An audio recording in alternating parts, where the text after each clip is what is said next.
A long time ago, there was a famous blacksmith in this place. This blacksmith sold his own made iron things, like armor and weapons. One day, he got really lucky and sold his weapons to the big kingdom of Cairo. This was a huge chance for him to become important because the kingdom was fighting a never-ending war. After the war ended, the blacksmith got a reward and became a baron. This baron, the one who owned all this land, is the father of Master Roman. The servant wondered why Roman was listening to this old, well-known story about the land's beginning. A few hours before this, the main character was confused. He asked the servant if he was really Roman Dimitri, the oldest son of the Dimitri family. He also asked if this place was the kingdom of Cairo on the Salamander continent. Then he asked if the world called Murim didn't exist anymore, and the servant confirmed it with a worried look. The servant thought Roman was acting weird, maybe because he was drugged, which he heard was popular with rich kids these days. The servant agreed it was possible if it was Roman acting strange, and then he called out to him as master. The servant then told Roman that his fiancée, the lady from the Lawrence family, was visiting today.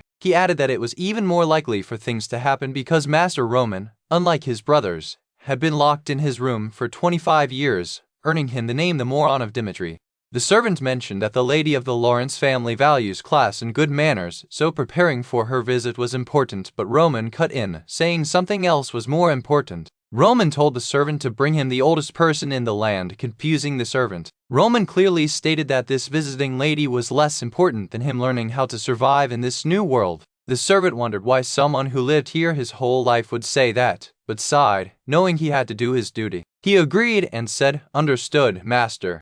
The servant brought an old man who just said, "Present," and then explained everything he knew. Roman thanked him, saying it was a big help and he would reward him later. The old man humbly replied that it was an honor to even talk to Roman Dimitri. Roman then thought to himself, Roman is. He confirmed his name was Roman Dimitri, but then the inner self revealed that his real name was Beek Jun Hayek. He was the leader of the heavenly demon sect in Murim and lived a tough life before peacefully accepting death. He was shocked that he woke up in Roman Dimitri's body and wondered if this was heaven's plan or God punishing him for not taking ascension. Suddenly, an external noise startled both Roman and the old man, making Roman look serious. Someone shouted, "You bastard," and violently kicked a poor guy who was lying on the ground, telling him to just die. Other people cheered the beating, and the scene showed the victim collapsing near a fruit stand, bleeding badly. Two men from a bad group appeared, one muscular and one skinny, looking down at the victim. The thugs continued to beat the victim while the crowd reacted with shock, and the servant gasped as he was jostled. The servant noticed a tattoo of fangs on the arm of one of the attackers and got scared, pointing it out. Roman asked what it was. Roman's servant called out to him in alarm, noticing Roman's change in demeanor. Roman told the servant that the tattoo seemed to belong to the Blood Fangs, an usury group operating locally and nearby. He noted that the boy being beaten must be in deep debt to them. The servant thought that since they were going this far, they should just ignore it and leave quickly to avoid trouble. The servant asked, "Master?" but Roman firmly said, "Stop," making the thugs and the servant pause. The thugs were confused until Roman and his servant walked forward, and the servant called out, "A master." One of the thugs recognized Roman Dimitri and looked shocked. The thug laughed, saying Roman was just stepping up because he was nobility, but Roman coldly told him to stop it. One of the thugs insulted Sir Dimitri and said this was their business to handle the debt. The servant tried to pull Roman away, whispering that the Blood Fangs were vicious people and they should leave. Roman stopped him, stating he didn't know the local laws well enough and asked the servant to explain who broke the law. Roman demanded to know who broke the law and what punishment they deserved. The servant, looking panicked, explained that while the debtor was wrong for not paying on time, the Blood Fangs had no right to handle it themselves. The servant continued that what was more important was that they disrespected Roman, the eldest son of the Dimitri family, which was a crime punishable by death in this land. He explained that according to the land's law, it was too much for them to just receive capital punishment. The thugs seemed nervous after hearing this, and the servant then loudly declared to the thugs that they had broken the law of the land. Roman then stepped forward,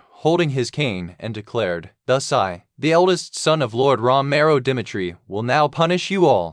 Roman declared he understood they thought he was a noble who didn't know how the world worked, but warned them they were putting him in a tight spot. The thugs, seeing their fang tattoos, got aggressive and asked what he meant by challenging them since they were the Blood Fangs. Roman pointed out that their tattoos proved who they were, and when the lead thug asked what he was saying, Roman called them trash. Roman loudly stated that since they talked to the owner of the land like that, he had no need to care about what they usually do and charged forward aggressively. The thugs were shocked, one shouting "Huke," and then yelled to attack Roman. The lead thug tried to attack Roman, but Roman swiftly moved. Roman overpowered the thug, causing the thug's eyes to widen in terror before a violent impact. Roman choked one of the thugs, who was struggling and making gurgling noises. Blood splattered as Roman finished off one attacker, and the remaining thug looked at Roman, shocked, calling him Wyu. The other thugs called Roman a bastard and started to attack him. The servant screamed, "Master!" in panic as Roman was being attacked, but Roman just moved quickly. Roman dodged an attack and then powerfully countered, pushing back the attackers. The attackers were stunned by Roman's power, and the servant looked completely shocked.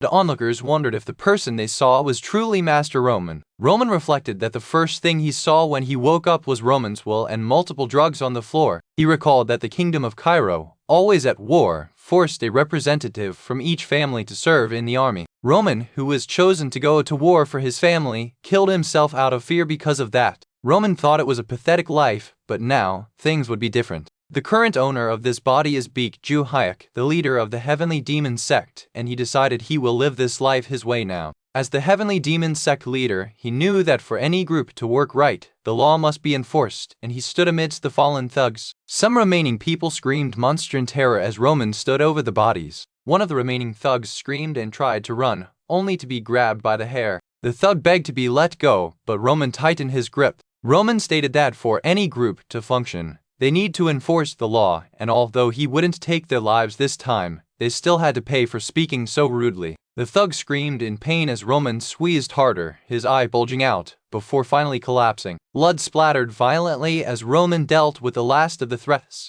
One of the remaining people whimpered Kiyuu, and Roman declared, "My name is Roman Dimitri." He then addressed everyone who saw what happened. Roman warned everyone that if any of them disliked the punishment he gave to the thugs, they were free to come and find him anytime.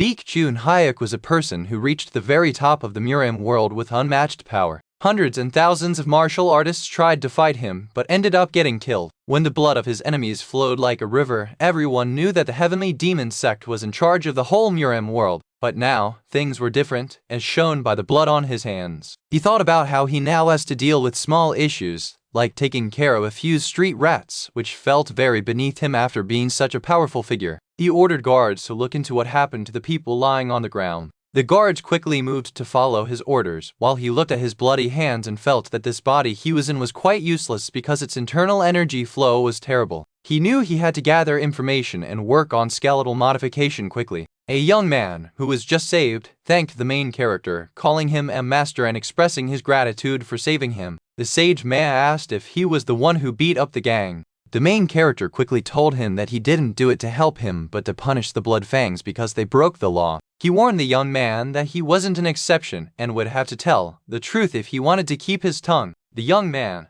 named Kevin, understood and started explaining that his parents borrowed money from the Bloodfangs to buy land for farming. They could have easily paid the money back if the gang hadn't destroyed all their crops. Kevin angrily explained that the Bloodfangs ruined their crops because they were after his younger sister. He cried out, saying it wasn't fair since they never bothered anyone, begging for his little sister to be saved. Seeing Kevin's desperation, the main character felt like he was looking at the Mad Demon, one of the 4 heavenly kings. He remembered meeting the Mad Demon in a rundown place like this and asked the young man his name. Kevin told him his name was Kevin, and the main character promised to check if he was telling the truth later and make sure what happened that day was handled properly. Kevin was very thankful for the help. As the main character walked away, he had a strange feeling that he might have a long relationship with Kevin. The chapter title appeared, suggesting that things would be dealt with thoroughly. Scene changed, showing a carriage arriving, and someone announced to Lady Flora that they were reaching the Dimitri family's land soon. Flora replied that she understood and would meet him soon, mentioning Roman Dimitri. A flashback showed the time 1 month ago when Flora found out about an arranged marriage with the Dimitri family. She questioned why, knowing their land wasn't doing well, and was told this was the only way to fix the disaster.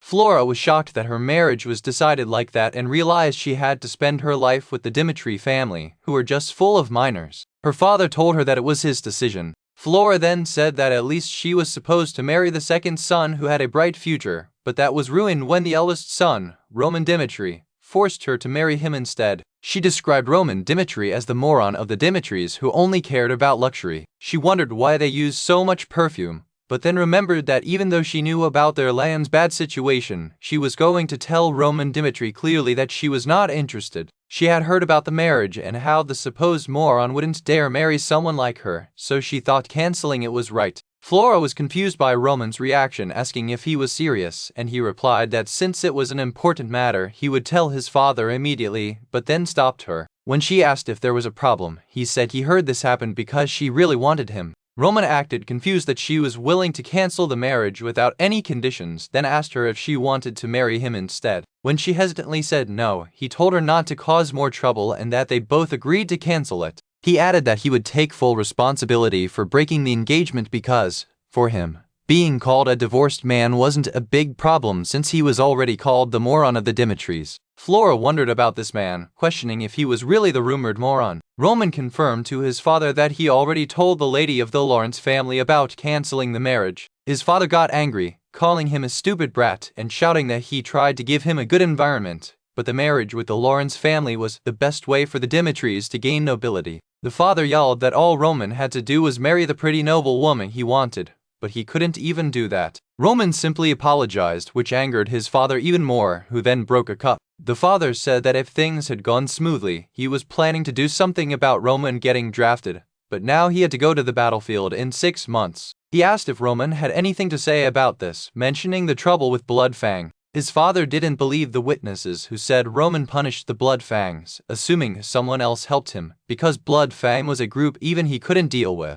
He told Roman that since he failed his duty as a son, he was responsible for his own problems and wouldn't get any help. The father assumed Roman would go crying and begging for mercy, but Roman calmly replied, understood, and said he would deal with it himself. His father seemed completely surprised by this response. Roman's father was shocked, asking, "What?" Roman explained that it was caused by his own actions and he believed he should take care of it. He then said he would come back after taking care of everything as he turned to leave, causing his father to call out, "W8." As Roman turned, his eyes glowed darkly for a moment, shocking his father, who asked if he was actually insane. Roman ignored him and walked out, finding Lady Flora still waiting outside. Flora was surprised to see him, and he asked her why she was still there. She exclaimed that they were dealing with the Blood Fang, a group that wasn't even afraid to terrorize nobles. Flora warned that if the Blood Fang thought he troubled them, they would definitely get revenge on him. She asked what he was planning to do without her family's help, showing worry. Roman calmly told her it was okay to tell his father the truth and just go back and beg the Baron for mercy. Flora was stunned, asking, "Why should I do that?"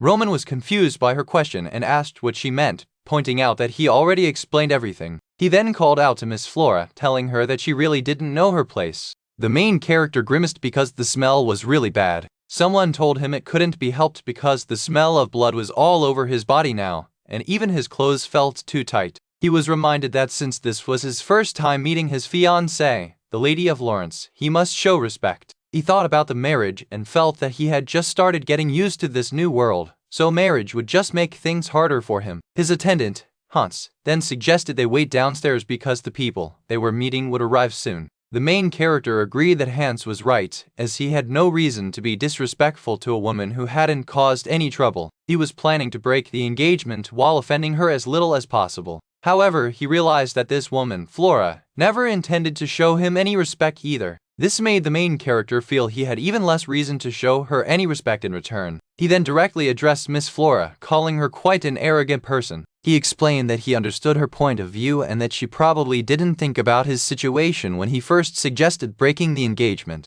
But then he pointed out that she got anxious when he said he would take full responsibility for breaking it off. Firmly stated that from the moment they talked about breaking the engagement, she had no right to interfere with his decision. He declared that they would go their separate ways from now on and should just mind their own business. He went on to explain that his reason for taking full responsibility was to stop any further marriage talks that might pop up after the break. He also revealed that it was because he simply didn't want anything to do with her anymore, so he told Flora this would be the first and last time they met. Flora stood with her back to him, covered in a blue cloak, as he made his final statement. This was the title card for Chapter 3, meaning the evil spirit leaves a trace. Later that night, someone was telling a man, presumably Roman's father, that he was drinking too much. The person suggested he should stop for the day, and the father figure then mentioned someone named Lahanna. The man admitted to Lahanna that he had used violence against Roman again, just like when they were commoners and he used to beat Roman often. He remembered promising himself after becoming nobles that he would never let his child go through that again, and because of that promise, his other children grew up well. But he worried about Roman, saying Roman was the only child who went through the hard times with him, and now he didn't know how to treat him. Lehanna comforted him, telling him not to blame himself too much, even if he was lacking as a parent in some ways. She reassured him that only they could correct their children's wrong behaviors, and the Roman Dimitri she knew wouldn't let his son go down the wrong path. The father asked if she meant Blood Fang, and Lehanna admitted that Roman is a prideful child who likely boasted he would handle Blood Fang himself in the moment. She worried what would happen if they left him alone. Lehanna then suggested that Dimitri should ask Captain Jonathan to help Roman, to which Dimitri agreed, saying she was right.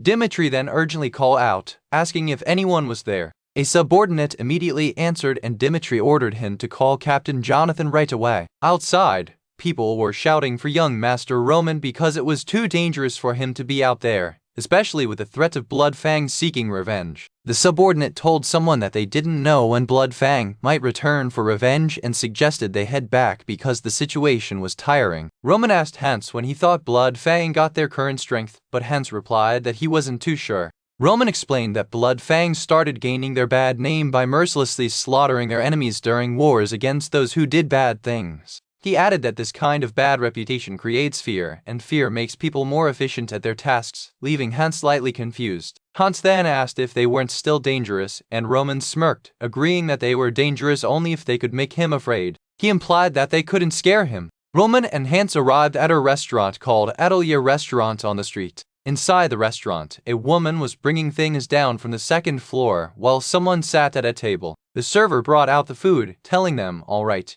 here's the food you ordered, Tilda, you can stay here and eat."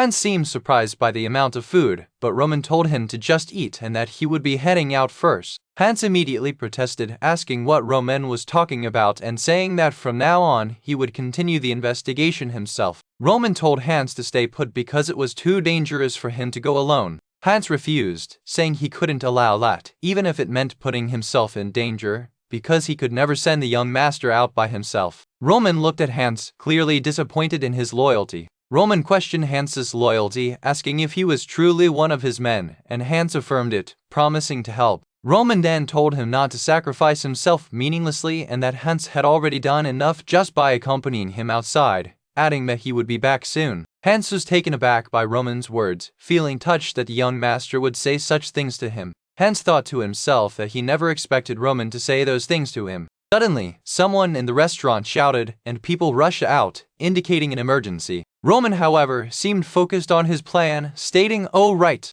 He resolved that he needed to let them know about something. He thought about the Blood Fang group, noting that from what he learned, their strength wasn't very strong. He reasoned that because they operate in small groups, they are hard to track, and they are probably acting quiet because they fear what will happen if they fail to kill him properly. Roman felt that without an authority figure, if he couldn't find them himself, he just needed to make them come to him. He revealed that he intentionally strolled around the streets with Hans. He believed they must have figured out where he was by now. And on top of that, today was the day of the Dimitri Knight's regular training, meaning security on the streets was low. This low security meant that if Blood Fang planned to get revenge, this was their perfect chance. At that moment, an attacker revealed himself, shouting, "Roman Dimitri. This is the revenge of Blood Fang." Roman stood his ground as the attacker lunged with a knife. The attacker was shocked by Roman's calm reaction as he faced the attack head-on. Someone suddenly called out for Captain, and Captain Jonathan responded with a simple HN. Hans urgently called out for Captain Jonathan, who looked down at him from his armor. Captain Jonathan asked Hans what brought him there, and Hans stammered that the young master was in trouble. Hans desperately told the captain that the young master was in danger and that they had to go find him immediately. Hans shouted that young Master Roman was in danger. Back with Roman, he was fighting an attacker, blocking a knife attack with his forearm, making the attacker curse. Roman managed to grab the knife, causing the attacker to cry out in pain as his hand was clearly injured. Roman took the knife from the attacker's grip and then stabbed the attacker, causing blood to spray. Roman stood over the defeated attacker, blood on his shirt, dropping the knife and stepping away. The attacker lay on the ground, and the other Blood Fang members looked shocked, asking, "What the hell?" They couldn't believe what they were seeing, saying this was different from what they heard, and demanded to know what Roman was doing. Roman looked at them with a slight smile and asked, What are you guys doing? Holding the bloody knife, Roman gave them a chilling invitation, come get me. Hans was telling the guards that young Master Roman went out into the city without any protection. The guards were shocked, thinking Roman went to fight with the Bloodfang group. One guard confirmed to Hans that this was exactly what he was saying about Roman going out alone. The guards couldn't believe the story, thinking it made no sense because young Master Roman was known as the weakest among the weak. Hans insisted he was telling the truth, saying there was real trouble between Roman and Bloodfang. The main guard decided they did not have time to waste and needed to act fast. He was told that there was trouble between Roman and Bloodfang, and they needed to help Roman and fix this problem because the Lord asked for it too. The guards sighed, feeling it was a hassle, and wondered why Roman would go out when he didn't even know how to use a weapon. He quickly ordered everyone to get their weapons ready immediately. The guard told Hans to lead them to where the young master was, assuring him that as long as they were there, no one would dare touch Master Dimitri. The guard realized that if what Hans said was true, that fool Roman had really messed up this time. The chapter title appeared, The Heavenly Demon Can't Live a Normal Life, marking Chapter 4, Tear of the Dawn, 27th Mountain.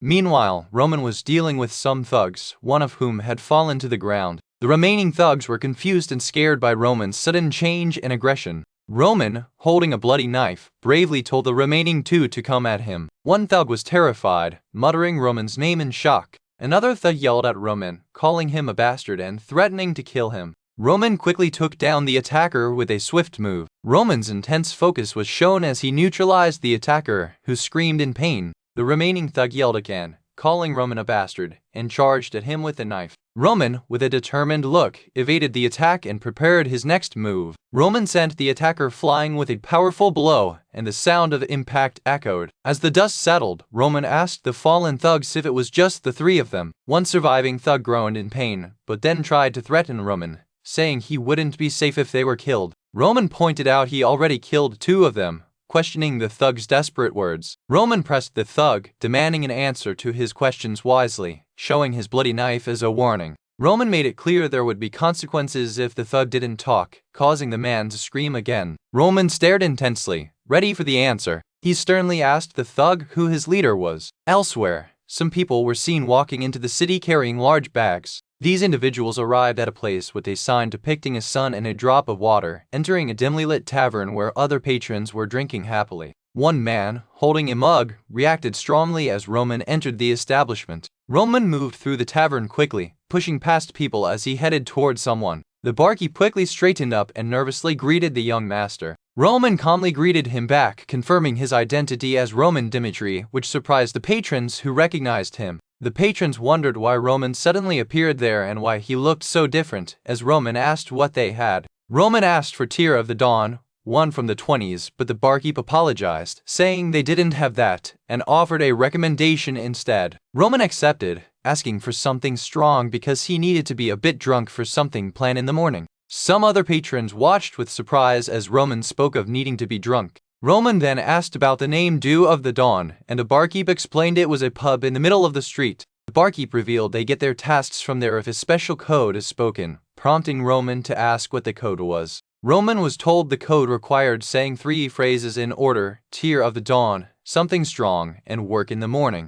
Back inside the tavern, Roman looked around, and one of the thugs from before seemed to be waking up. As Roman addressed everyone, one thug tried to attack him with a knife. Roman swiftly struck the attacking thug on the head with tremendous force. The other thugs cried out in shock as Roman threw the attacker aside. One thug yelled for the others to attack and call the guards. Chaos erupted, with people screaming and running away, demanding guards. The scene showed the aftermath outside, with people running and calling for guards as a thug was flung out. Roman quickly dealt with another attacker who tried to strike him. Roman stood calmly amidst the defeated thugs, one of whom was groaning on the floor. He told the remaining thug that he arrived just in time to witness the fight. The thugs were stunned that Roman had taken down 3 of them instantly and realized he was completely different from what they heard. They mentioned that the greatest technique in Murim can increase strength just by breathing. It was explained that the heavenly demon had managed to improve Roman's body through martial arts quickly, though Roman was still not as strong as his former self. Seeing Roman standing alone, the remaining thugs decided to overwhelm him with numbers and attack. Roman dismissed these thugs as mere nuisances. A hand peeked out from under a wooden structure, followed by a groan and someone asking what happened. The barkeep, realizing Roman was there, said he made it just in time, as Roman claimed he was about to finish up. The barkeep stared, asking Roman why he was doing this, but Roman dismissed the question as useless since the barkeep was the one who attacked him first, adding that now it was just between the two of them. Roman stated he had something he was curious about and suggested they have a talk. The barkeep looked terrified. The guard who arrived from outside, seeing the mess, was shocked by the scene. The guard looked at the defeated men, wondering if this was something the young master had done. Another guard called out to the first guard, who asked what was happening, and was then told that a survivor from the second floor had spoken up. The soldier relayed that the survivor said the young master went to Lawrence, making the captain confused and questioning why Lawrence. The story starts 1 hour ago, showing a nice building under the bright sun. The scene immediately shifts to a tense interrogation where one man, who has already lost 2 fingers, is being pressured by another. He suggests they should talk things out.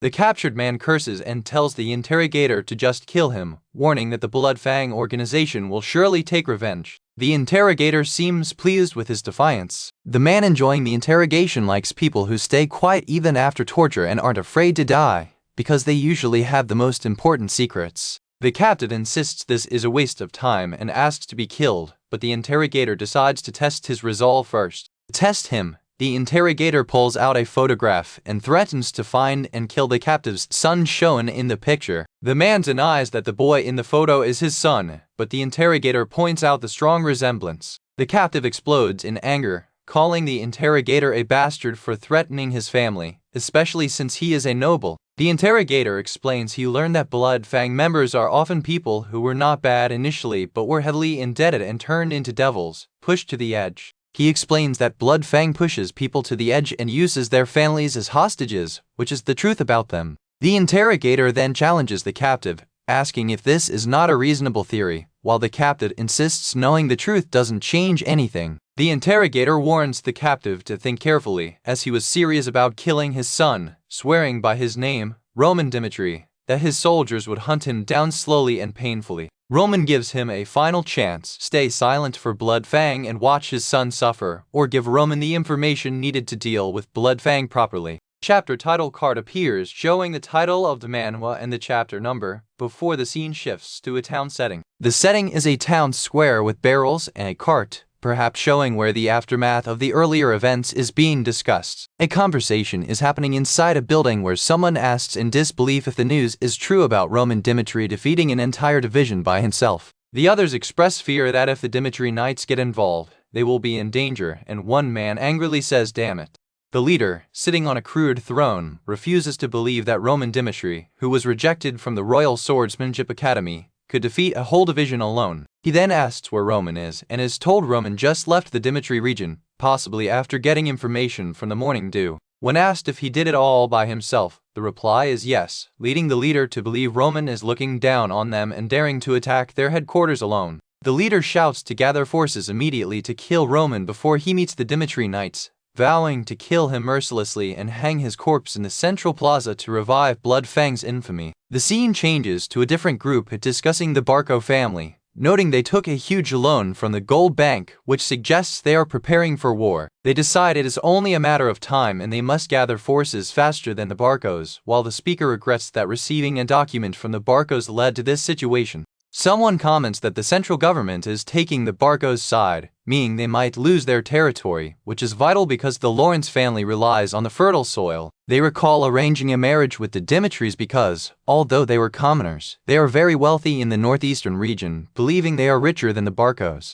The Lord confirms he sent his only daughter to marry an idiot in the Dimitri family for the sake of Lawrence, and others reassure him he made the right choice. The daughter, Flora, expresses dread about facing her father after breaking off the engagement, but someone tells her it's her life and she shouldn't be sold off. Flora thinks about her father's plan and the family's future, but resolves that she will tell him she can't marry someone she doesn't have feelings for. Suddenly, a soldier bursts in shouting for his lord, interrupting Flora. The soldier greets Miss Flora, who responds with confusion, and then screams that it is an emergency. Flora is surprised as the soldier continues to yell, threatening to break down the door. People inside react with shock, and someone asks if they shouldn't stop him. In the midst of chaos, someone tied up and heavily injured in a chair weakly begs for his life. The injured man whispers "B," then pleads, and finally begs for his life as the man who tortured him stands over him. It was a simple fight. The enemy was just some stupid noble. There was only one person to deal with, and he was not even much of a challenge. They had many armed men with them, so losing was impossible for them. The leader of the enemies was sure they would win. But then, the leader started feeling very scared, thinking he was about to die. The leader was left kneeling in blood, with all his men defeated around him. He looked up with wide, terrified eyes and realized the one standing over him was the one who did this. He knew his life was ending. The leader thought, "I'm going to die."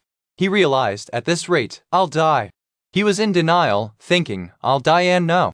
A wave of panic washed over him as he kept repeating that he didn't want to die. He started begging for mercy immediately. He pleaded, "Please spare me, please at least spare my life." Roman Dimitri dragged the beaten leader out onto the street. When the leader begged for mercy, Roman slapped him hard. People gathered around to watch as Roman stood over the defeated leader. The leader offered to become Roman's dog and serve him for life if he was spared. Roman coolly told him he should have said that before he showed his bad intentions. Then, Roman finished the leader of Blood Fang right there in front of everyone. Roman explained to the onlookers that the man was the leader of the very bad group called Blood Fang. Everyone knew how much of a scumbag he was. He pointed out that Blood Fang had even hurt the Dimitris and tried to kill him when he stopped them. He stated that the crimes of Blood Fang were very clear. Roman declared that he would rip out the evil of Blood Fang right in front of all of them. As this happened, some people gasped in shock as a man on horseback arrived quickly. Someone recognized the man in white clothes and shouted in surprise.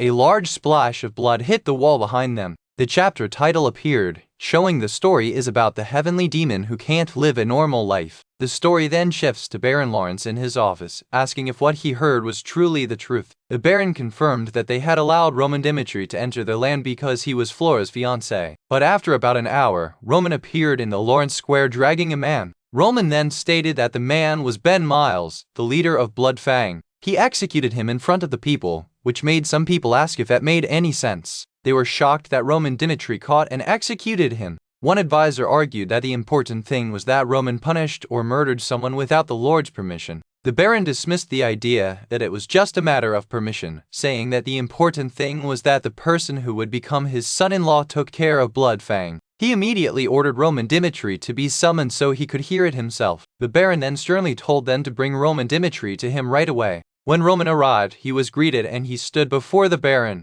The scene shows Roman and Captain Jonathan entering the room with a few knights. Someone asked if that was Captain Jonathan, and the Baroness looked shocked to see Roman Dimitri there. Captain Jonathan explained that Roman was there because Blood Fang was assaulting an innocent citizen, and he executed them on the spot. Baron Lawrence quickly told Roman to skip the details and get to the point, asking why he did something so violent in his land. Roman explained that it started a few days ago when Blood Fang was assaulting a citizen. He finished by saying he executed them right there, and then he paused while the Baroness gasped in shock outside the room. Two guards tried to stop the Baroness, asking her to calm down and come back. Baroness questioned why Roman, the man she just saw, was inside her father's office. One of the men explained that it looked like she didn't know the situation yet, making her ask what they meant. Roman told the Baron that he decided he couldn't leave the matter alone, so he went to their main base and killed their leader. He summarized the case and then asked the Baron for his authority on the matter. The Baron immediately confronted Roman, saying he didn't have the authority to execute someone in Lawrence territory. Roman replied that he was aware of that. Roman said he was skeptical if Lawrence would properly handle Blood Fang anyway, as the leader was well known for crimes and kept getting bailed out. Because he couldn't trust the Lawrences to handle it, Roman took care of it himself this time. The Baron got very angry at Roman's disrespect, and one of the men quickly tried to calm the young master down. Roman acted disappointed, saying he thought the Baron would praise him for getting blood on his hands to solve a problem the Lawrence family was ignoring. Roman then challenged the Baron, asking him directly if he really did something wrong. The Baron asked Roman if he knew about Ben Miles, admitting Miles was a criminal but claiming he didn't know he was their leader. The Baron then decided to end the discussion, stating that they wouldn't discuss the case further, blaming it on the Lawrence family's own carelessness. He told Roman he would reward him later and that he could leave now, to which Roman simply replied, "Understood." After Roman left, the Baron started chuckling to himself in the large meeting room. An advisor asked what was funny, but the Baron just laughed heartily, saying Roman really got him. The Baron asked his advisor, so that is Roman Dimitri?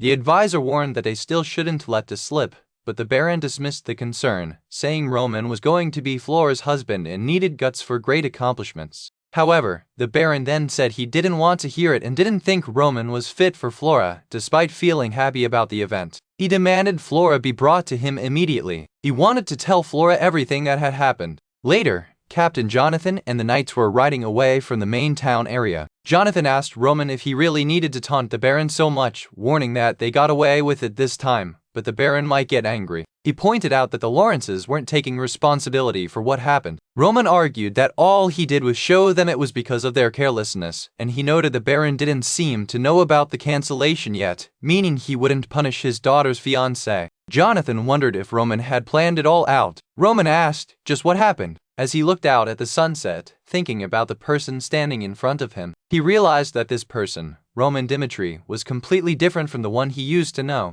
A child cries out that he is the son of the heavenly demon. The powerful figure challenges the child to prove himself worthy if he truly has the qualifications to succeed him. The heavenly demon told his son that if he truly had the qualifications to succeed, he must prove himself worthy by surviving from the cold, hard ground. His father also stated that the death of any of his 42 children meant nothing to him, as he could always make more. The heavenly demon said that the death of his children meant nothing to him, as he could just make more. He told someone to remember that the only way to prove worthiness was to survive in a harsh environment. The heavenly demon stated that the only way for his son to prove his worth was to reign over everyone. This harsh demand was part of a test to see if his son truly had what it takes to succeed. The heavenly demon's father told him that his death meant nothing, and he would just make more children if they all died. The demon believed he was special because he was the son of the heavenly demon, but he turned out to be just an arrogant brat. A loud sound indicates someone has been hit or something has crashed. The person hit makes a gasping sound in pain. The heavenly demon mocked him, laughing because he thought the person would be special for being the son of the heavenly demon. He turned out to be nothing more than an arrogant little brat. Someone mocked him, saying he thought he had something special because he was the son of the heavenly demon, but it turned out he was just an arrogant little brat. During his childhood, while others were protected, he was thrown away into a world where only the strongest survived. The young boy, looking weak and dirty, was about to be struck. Suddenly, his eyes glowed with fierce power as he lunged forward against the attacker. Someone violently punched the man with white hair, making him cry out in shock and pain. This event seemed to be a sudden and forceful action in the unfolding story. The heavenly demon remembered his past, where he was thrown into a harsh world during his childhood instead of being protected by parents. He had to assert his superiority to survive, even claiming the title of the heavenly demon. The heavenly demon's past showed how harsh life was, as he was thrown into a world where only the strong survived, unlike others who were protected by parents. He recalls a time when he had to assert his superiority by force, claiming his title as the heavenly demon because he simply did not know how to hide his true power. Someone viciously struck the man across the face, causing him to grimace in pain and blood to trickle from his mouth. He remembered being thrown out into a harsh world where only the strongest survived while others were sheltered by their parents during childhood. He remembered being thrown away into a harsh world where only the strongest could survive. The title graphic appeared, looking like it was splattered with blood. The heavenly demon explained that he was thrown away during his childhood into a world where only the strongest survived. He now declares to the defeated enemies that he is the heavenly demon and cannot hide his superiority. The sound of someone entering the bath echoes in the room. He remembers his tough childhood where he had to fight alone in a world that only valued strength. A man sighs deeply while soaking in a steaming bath. He is exhausted because this current body tires easily. He felt tired easily in this new body after everything he had been through. He recalled awakening in this world and experiencing many terrible things where he destroyed everything in his way. He remembered his harsh childhood where he was thrown into a world that only respected the strong, unlike others who had parents to protect them. He questioned if he should tell the truth about destroying Blood Fang or hide it, knowing the latter was safer but the former could change how his father saw him. He remembered how most of the people he dealt with were connected to the Blood Fang organization. To wipe them out, he had to destroy everything that stood in his way, and he held no regrets for those actions. He reflects that he has no regrets because he has not changed as a person, still slicing and torturing anyone who stands in his way. To anyone who wishes him harm, he will use any method necessary to eliminate them. He reflects that the life he has lived until now involved slicing and torturing those who stood in his way and eliminating anyone who meant him harm by any means necessary. He states clearly that even though he is now Roman, nothing about his core nature has changed, but it might be dangerous to go out just like this time, because he still has not fully figured out how this new world works. He also noticed that his strength is not as strong as it was before. He considers that if he thinks carefully, his father, the Lord, is calling for him. The young master acknowledges this summons and plans to arrive soon. The heavenly demon reflects on his harsh past, where he was thrown into a world of constant struggle without parental protection. He states plainly that he is the heavenly demon and does not know how to hide his true superiority. Someone asked if Roman really did such a thing. The reply confirmed that young Master Roman had changed a lot and was not the same person they knew before. The heavenly demon remembers being thrown out alone during his childhood into a world where only the strong survive. He is now confronting someone who claims to have been the boss of those he defeated. The heavenly demon thought that even if his son had special qualities, he turned out to be nothing more than an arrogant brat. During his childhood, while others were protected by parents, he was thrown into a world where only the strongest survived. The father mentions that Jonathan is the only son without anything impressive about him and the only one who lived through the time when he was just a commoner. The father seems to be talking about Jonathan's past struggles and lack of current achievements compared to his other sons. The heavenly demon's father stated that if the son truly had qualifications, he should prove himself by surviving in the harsh world. He coldly added that the death of any of his 42 children meant nothing, as he could simply make more. A small hand offered a candy, prompting the surprised man to ask what it was. He was told to eat it quickly so he could come home after finishing his work. The person, who once reigned over a dark place by being superior, declares that he is the heavenly demon and does not know how to hide his greatness.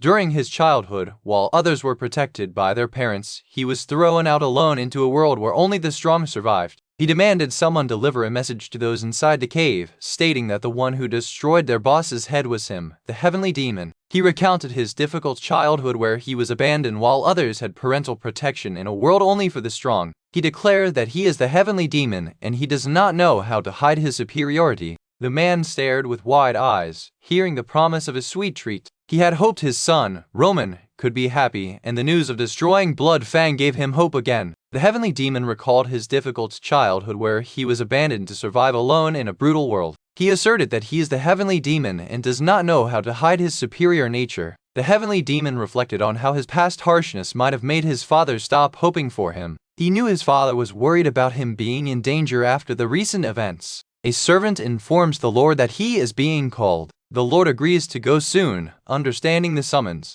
The man felt hope returning after hearing Roman defeated Blood Fang. Someone announced Roman's arrival to the Lord, who was speaking about Jonathan being unimpressive. No matter what way Roman used to fight Blood Fang, the heavenly demon simply told him to come inside. The person felt ready to do anything for Roman, especially if he really achieved something on his own. A sound echoed in the room as someone entered, possibly to deliver a message. The man thought that he needed to correct himself for being a lacking father. He knew he had to face the Lord soon. The man confirms to Roman that he did hear about him taking down Blood Fang. He notes that young Master Roman has changed a lot lately and is definitely not the same person they knew before. Someone questioned if Roman himself had taken down Blood Fang. Roman then stated the name of the person who was boss to those inside the cave. The man saw that Roman had great hopes for what he was about to say. He thought telling the truth might make Roman see him in a completely new way. If he backed off now, Roman knew he could buy himself more time to get stronger. Someone then called out his name, Roman.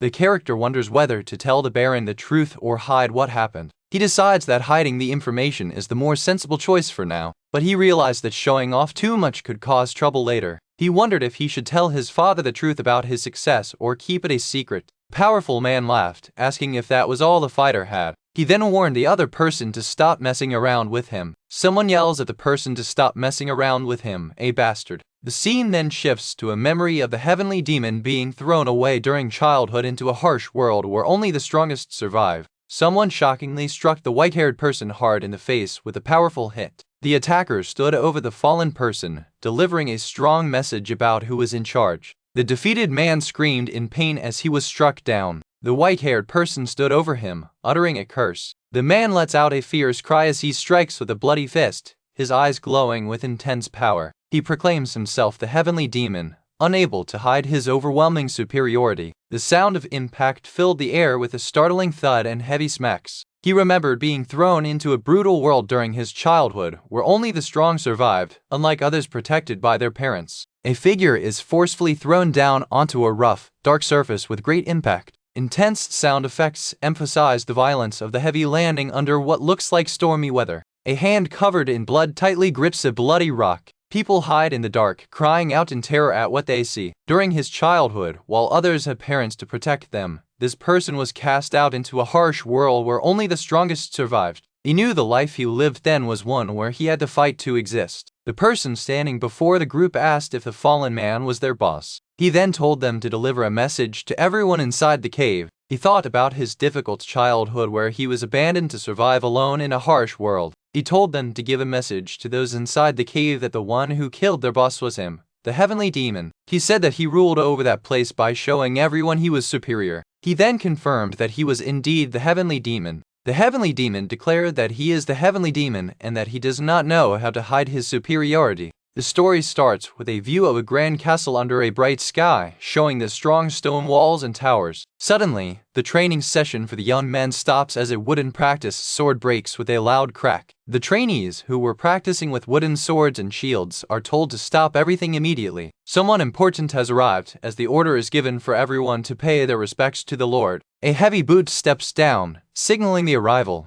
The Lord, a big man with a beard, stands there with his entourage, receiving the expected greeting. The trainees bow down and respectfully greet the Lord, but one man, who seems to be a knight or guard, looks surprised upon seeing Roman. This man wonders why Roman Dimitri is even present at this gathering, showing clear surprise or suspicion. The man with the beard steps forward, and another man in blue armor looks on with a serious expression. The man announces that the swordsmanship duel will proceed with the young master Roman. He then asks for any volunteers who wish to take part. The other trainees look confused and worried about the sudden announcement, especially the prospect of fighting the young master Roman. One person expresses disbelief and calls Roman an idiot, wondering why they have to duel with him. The focus shifts to Roman, who stands calmly, looking straight ahead. The chapter title screen appears, and then the story flashes back to an hour earlier. Roman confirms something to his father the Lord in a lavish room, and his father reacts with surprise and acknowledgement. The Lord asks Roman how he managed to defeat Bloodfang, and Roman internally plans how to answer without raising suspicion. Roman tells his father that he has been secretly training his swordsmanship, which makes his father wonder why he kept it hidden. Roman explains that he spent too long just wandering around and wanted to prove that he, the idiot of the Dimitri family, could achieve something on his own. The Lord doesn't believe Roman could teach himself swordsmanship well enough to face Bloodfang alone, as Bloodfang is a strong organization known for illegal loans and threats. Roman continues explaining that he thought defeating the leader would make the group fall apart, so he used false information to lure the leader, Ben Miles, out and captured him. The Lord is shocked that Roman baited the leader of Bloodfang, and Roman mentions that Bloodfang always targeted weaker nobles, which is why he used himself as bait. The Lord exclaims that this was way too dangerous, suggesting they could have just killed the leader and ignored Roman's safety if they were set on revenge. Roman explains his thinking. He was sure that the group, held together only by threats and pressure, would not risk their lives to save their leader when they could gain freedom by letting him go. Roman confirms that his prediction was exactly right, leaving his father in awe as they return to the present situation. The Lord praises Roman's actions, saying that careful planning and the courage to act were incredibly impressive.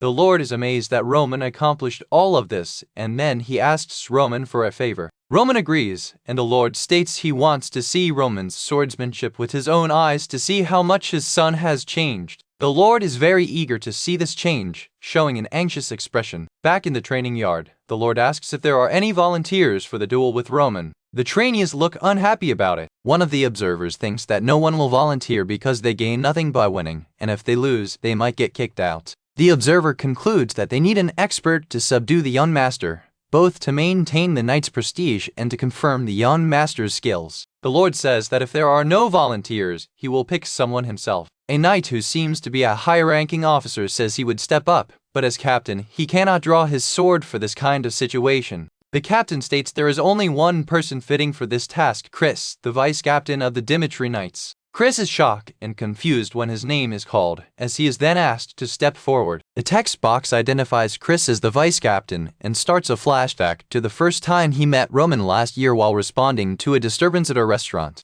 Chris and another knight arrive at the restaurant where Roman is causing a scene, ordering the troublemakers to stand down. Roman yells at the guards, acting like a typical spoiled young master, demanding to know why they are treating people like trash just because he touched someone slightly. He threatens the restaurant with immediate closure. The restaurant owners apologize profusely, but Roman cuts them off, telling them to shut up and not talk back because they are mere lolos. Roman continues his tantrum, shouting at the owners and eventually knocking over a bottle. Roman aggressively calls for someone to come over again. When someone tries to calm him down, Roman gets even angrier, telling them to mind their place. The knight, Roman's guard, steps in to stop Roman, but the spoiled young master ignores him, demanding to know who they are and telling them to get out. The knight warns Roman that if he causes more trouble, he won't be spared, even as the young master. Roman grabs the knight's arm, angrily asking if the knight dares to lay a hand on him, showing his surprise at being touched. Roman, looking enraged, asks the knight if he is glaring at him.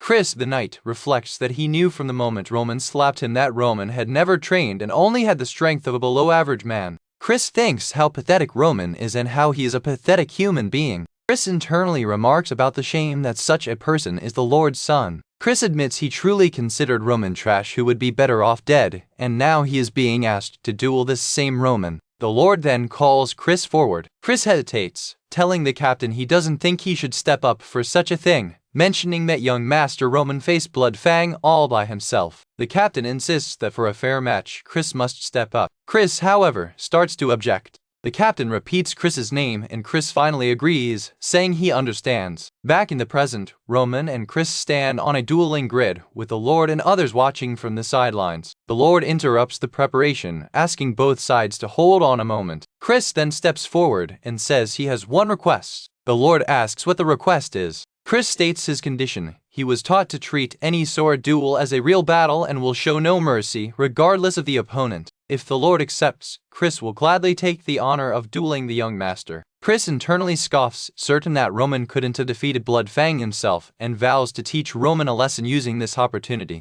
The Lord exchanges a look with another retainer, and Roman smiles slightly. Chris notices Roman smiling and asks if Roman is laughing at him, looking furious. Chris realizes Roman accepted his challenge, and the Lord then declares that both sides should get ready. The Lord tells them to get ready as the sound of feet stepping onto the wooden floor rings out. The two opponents face each other, Chris looking stern and Roman with a slight, confident smirk. The chapter ends with intense close-ups of Chris's furious eye and Roman's calm, determined purple eye. The man with the red beard tells everyone to get ready for what is coming next. He then signals for the fight to begin. As the command is given, a blonde-haired man looks on with a serious expression while the dark-haired opponent stands ready. The blonde man's eyes show intense focus and surprise as the action starts. The dark-haired man, Roman, remains calm with a steady gaze. The fight immediately kicks off with a loud sound as feet hit the ground. The blonde man charges forward with his wooden sword, while Roman stands his ground, ready to meet the attack. Roman is already preparing his counter with a purple aura starting to show near his eyes. The blonde man swings his weapon hard, but Roman manages to meet the blow midair. There is a loud impact as the weapons clash right in front of Roman's back. The onlookers are shocked by the speed of the fight, with one exclaiming that Chris, the blonde man, is giving it his all. The red-bearded man lets out a breath, shocked that Roman actually blocked the attack. Roman and Chris are now locked in a struggle, their wooden swords crossed, with Chris looking strained. Chris is completely stunned that Roman managed to block his strike. Chris feels a strong pushback force coming from Roman's hands. He notices that Roman's defensive stance is incredibly solid, making him wonder if this is just luck. Chris thinks to himself that even though this isn't how he expected the fight to go, he still needs to act. He is determined to satisfy himself by completely beating Roman to a pulp. Chris moves again, but the sound suggests he is slipping or stumbling on the floor. Chris's eyes flash with determination as he continues his assault.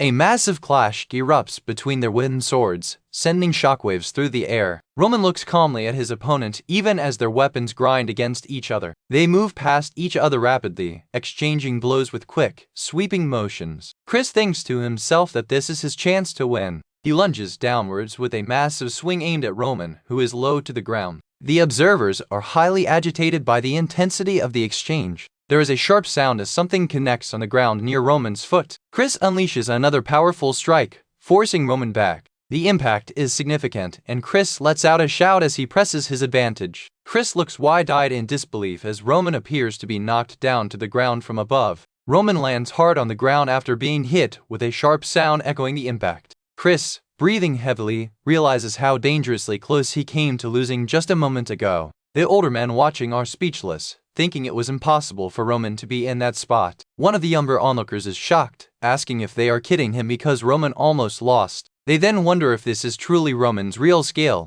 Roman stands tall after the exchange, looking completely unfazed. He stands firm on the ground, his wooden sword held ready. Chris admits that Roman is skilled in both attacking and defending, lacking in no area. He then wonders if Roman really destroyed the Blood Fang all by himself. Chris curses, realizing he can't let his guard down, thinking about what he is doing wrong. He tells himself that his opponent is Dimitri's idiot and he absolutely won't lose in front of so many people. Roman calmly states that he thinks the warm-up is over. The blonde man looks on in confusion. Roman declares that this time he will go first. Roman rushes forward aggressively and Chris reacts with shock. Chris lets out a gasp as Roman's attack slams into him with great force. The onlookers are astonished by Roman's sudden burst of speed. Roman manages to lock his sword against Chris's in a tight deadlock. Roman pulls back slightly, his expression showing intense focus as he readies his next move. Roman begins to gather energy for a powerful counterattack. The fight zone erupts with sounds of impact and energy being discharged. Roman unleashes a flurry of rapid strikes, overwhelming Chris with sheer speed. The spectators are amazed, commenting on the impressive chain of attacks Roman just performed. Chris grits his teeth, realizing he is barely able to defend against Roman's relentless strikes. He knows things will get very dangerous if this continues and he needs to find an opening. Roman prepares to unleash another powerful move, with sound effects emphasizing the attack. Chris is caught mid-swing, struggling against the force of Roman's incoming strike. Chris curses, realizing he should try to step back, but he is interrupted by a sudden realization. Roman takes advantage of Chris's momentary pause, driving him back with a powerful overhead swing. Roman focuses, noting that Chris's movement now has very big openings. He notices that there are a lot of openings in Chris's guard. Roman sees the gaps in Chris's defense clearly now. He presses his advantage with another powerful strike towards Chris. Chris is wide. Panicked eyes show that he is in deep trouble. Roman advances while Chris is off balance from the preceding attacks. Roman seems to have intended for Chris to attack, setting a trap. Chris realizes with horror that he fell for it. Chris admits internally that he is beaten and he will lose. He confirms that he is going to lose to Roman. A sudden surge of power is felt as Roman prepares a final move, questioning if he will actually lose. Roman's fist gathers a powerful blue, electric aura. The energy builds up intensely as Roman powers up. The red-bearded man screams for Chris to stop, realizing the danger. Chris activates his one-star aura in a desperate attempt to defend against the overwhelming power. A blinding flash of light and energy explodes from Chris's aura. Roman looks surprised by the burst of power from Chris. There is a massive impact, a huge explosion of force against the light. The observers are in utter shock, shouting about what just happened. The red-bearded man screams out Roman's name in terror. Someone else asks where Roman is, while Roman lets out a sigh of relief. Roman peers through the settling dust, his expression calm despite the chaos. Roman is now engaged with Chris again, holding him in place with his glowing blue energy. Chris looks up in pure shock, realizing the end is near. More powerful impact sounds are heard as the final move lands. Chris is thrown backward, dropping his wooden sword as he loses control. Chris is sent flying away from the point of impact. All the onlookers, including the older men, look on with faces full of horror and disbelief. Roman stands over Chris, who is now defeated and lying flat on the ground, holding his sword up. Roman looks on with a confident, almost smug expression as the fight concludes. People were talking about who got made the new deputy knight commander. They said it was the commander's apprentice, and he looked quite young. Even so, this young man was a 2-star aura knight, which made others surprised about his age. Rumor had it that he started feeling mana after only half a year of training. It took him just 3.5 years to reach 4-star, making people wonder about such quick progress. Not only was he talented, but he also had a good work ethic to go with it, leading to a woe of surprise from someone watching. Someone asked for his name after seeing the end of the training spar. The young man named Chris was on his knees, catching his breath after the fight. The muscular man said it was a good stopping point for the day, while Chris was clearly exhausted. Chris finally spoke up, naming himself and still looking tired. Chris said it was okay, but asked if they could spar a little more. He was clearly eager to continue training even after being defeated. The muscular man praised him, saying that besides talent, he had the hard work to match it, and then call him Chris, this kid. The man declared that the young lord was a genius. Chris let out a yell as he was knocked back. He fell backward, losing his grip on his wooden sword. Some onlookers looked completely shocked by what they just witnessed. The young man stood over the fallen Chris holding his wooden sword, as others watched from the castle balcony. The victor looked composed with the sun shining behind him. This was chapter 10 of the story, titled The Heavenly Demon Can't Live a Normal Life. The setting was clearly a large stone castle complex. Chris was lying on the ground, groaning while calling out for Knight Commander Jonathan. One man asked Jonathan what happened, reminding him that Deputy Knight Commander Chris was supposed to be his best 2-star aura knight. The other man was shocked, asking how this could happen since Chris was just causing trouble a month ago and his skills seemed too good for someone with only a year or two of training. They felt his skills were rooted in years of training and there was no way he could have improved this fast. A man whispered to his lord not to be surprised, suggesting that the young lord was a genius with sword skills. The young lord stood over Chris, showing off his power with visible energy surrounding him. The young lord seemed thoughtful, looking down at the defeated Chris. The narration explained that the young lord knew how to be aggressive against his opponent. The narration continued, noting his sharp focus during the battle. He could easily defeat the Blood Fang gang by himself, and the speaker understood why Jonathan was proud of him. For the soldiers, he was a skilled warrior, but for the speaker's standards, he was the worst. The speaker thought that even the low-ranking members of the Order of Demons should be stronger than this. Although the speaker was surprised by the result, he noticed something about the way the young lord fought. The onlookers who were impressed earlier were now laughing, finding the situation interesting. Jonathan, the Knight Commander, was overjoyed, screaming happily. Jonathan was ecstatic that his eldest son was a genius at sword skills. Another man questioned Jonathan, saying he wouldn't be able to explain how his son improved so fast. Jonathan agreed, admitting he hadn't seen the true potential right in front of him, and told his son to come over. Jonathan proudly called his son over, telling him to come closer. Jonathan told his son he had never been happier and wanted to give him an award fitting for his achievement. He then asked his son what he wanted. The son mentioned the previous talk about leaving for the battlefield in half a year, referencing how they broke away from Lawrence. Jonathan asked if his son wanted to avoid enlisting altogether, but the son simply replied, no. Instead, the son requested the right to select his own men for himself. Jonathan paused, processing the request. Jonathan mentioned that the son still had plenty of time, but the son insisted, "Father, I'll go myself."